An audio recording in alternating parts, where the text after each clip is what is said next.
ஜெயலலிதாவினுடைய படத்தை வச்சுக்கிறது. அதற்கு தாவேகா தரப்பு அது அவரு இஷ்டம் அப்படின்னு சொல்ற பதில் நீங்க எப்படி எடுத்துக்கிறீங்க? அதெல்லாம் கூட விட்டுருங்க. அவரு அவங்க கட்சி தலைவர், முன்னாள் தலைவர்கள், மறைந்த தலைவர்களுக்கு போய் மரியாதை செலுத்த போறாரு. கட்சியில சேர்ந்தவன ஏதோ பெரிய சாதனை பண்ண மாதிரி அவர் ஜெயலலிதா, எம்ஜிஆர் சமாதி, அண்ணா சமாதியை போய் இது பண்றாரு. இவங்க எதுங்க கூட போறாங்க?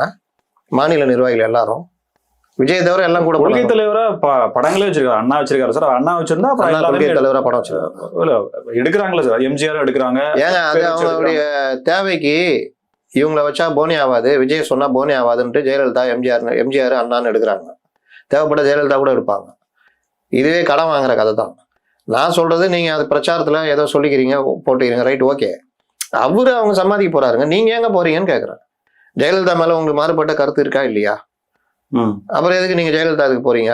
அப்ப கலைஞருக்கும் போக வேண்டியதானங்க, பக்கத்துல தானே படுத்து கிடக்குறாரு, அவரையும் போய் பார்த்துட்டு வர வேண்டியதானே. நல்ல பார்வை. போவாங்க. நான் கேட்டதுக்கு ஒருத்தர் சொன்னாரு, சார் அதெல்லாம் போவாங்க. எப்போ போவாங்கன்னா, திமுக இருந்து யாராவது ஒருத்தர் ஜாயின் பண்ணுவார்ல, அவரு அண்ணா கலைஞர்கிட்ட மரியாதை செலுத்த போவார்ல, அப்போ போய் கூட நிப்பாங்க சார்ன்றாங்க. இது ஒரு குழந்தை கட்சிங்க இது.